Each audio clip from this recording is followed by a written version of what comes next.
was meant to answer all questions and erase all doubts. Juan Manuel Marquez versus Manny Pacquiao Part 3 actually raised more questions and raised more doubts. So we're talking about that today on the show. Open phone lines po tayo because we'd like to hear from you. Mary is on the line. Hi, Mary. Are you there? Yes. Hi, Janelle. Yes, go ahead. Question or comment?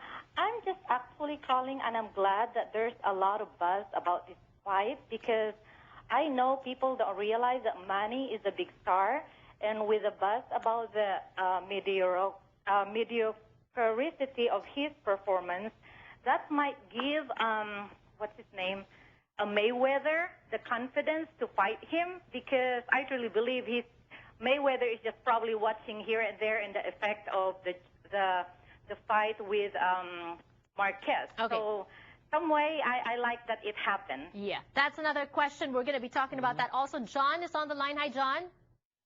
Or is it Roger? Hi, Roger. Are you there? Hello, yes. Yes, go ahead very quickly. Yes, good evening, Janela and Roger Gomez. Gusto ko lang mag-comment tungkol doon sa laban ni Manny. Parang ni Manny at saka ni Marquez, parang ang nangyari, sa tingin ko talagang close fight.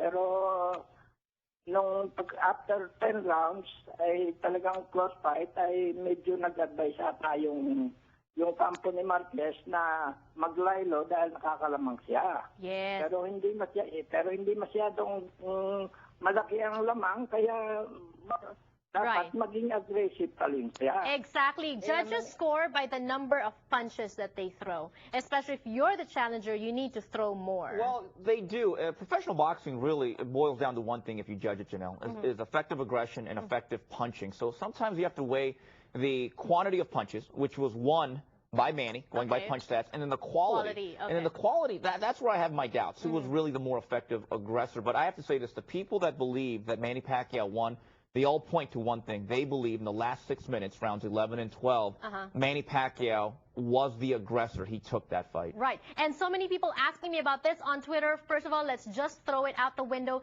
The stepping on the foot thing. It happens in boxing. Come on. Don't make a big deal out of it. Well, that right there, they are not doing the tango or the two-step. Exactly. And what's going to happen technically in boxing, when you have a left-handed fighter and a right-handed fighter, it's a very unorthodox alignment. And that two things are going to happen. They're going to step on each other's foot, and they're going to bang heads. And that's what happened. Yes. Manny suffered stitches and headbutt, and then because now they're saying that it was dirty tricks by Marquez. No. Things like that happen. I don't think there's any way that Marquez could have intentionally done that. Because if you're looking down at the floor, you need to be looking at Manny's fist. I just don't think that's a great strategy. Manuel is on the line. Hi, Manuel. Hi, Janelle. Magandang hapon sa inyo, and good afternoon to Steve Kim. I wanted to ask who would he think would win in a fourth Marquez and Pacquiao fight, and who would win in a fight against Aaron Pryor and a prime Manny Pacquiao? Thank you. Wow, those are very tough questions. I think the fourth fight would look like the first three. I think when Juan Manuel Marquez and Manny Pacquiao fight, I think if they fought 100 times, the fights would be very similar. And I said in my article a couple days ago, what Ken Norton was to Ali, a very stylistic, difficult nightmare, I believe Marquez is that for Manny Pacquiao. I think the fight would be very similar, but I would count on a better version of Pacquiao in the fourth fight if they fought in the spring. As for Aaron Pryor and Manny Pacquiao, boy, that's a tough fight. I think I would probably shade the activity and the speed of Aaron Pryor over his heavy hands, but I think that's another very tough fight. All right, but let's first talk about this, and I asked this on Twitter. We're going to show you some of the replies later. Should it be Manny versus Marquez, Pacquiao versus Marquez Part 4, or get over that and move on and do Pacquiao Mayweather? Well, I think more realistically, just talking to Bob Arum, who really controls things here alongside Manny Pacquiao, I believe he's going to do a fourth Marquez fight for one reason. I think, number one, I think the negotiations with Mayweather will be very, very tenuous, to say the least. I think there are a lot of personal entanglements. I think the past history will keep this fight from happening. There's a lot of personal animus.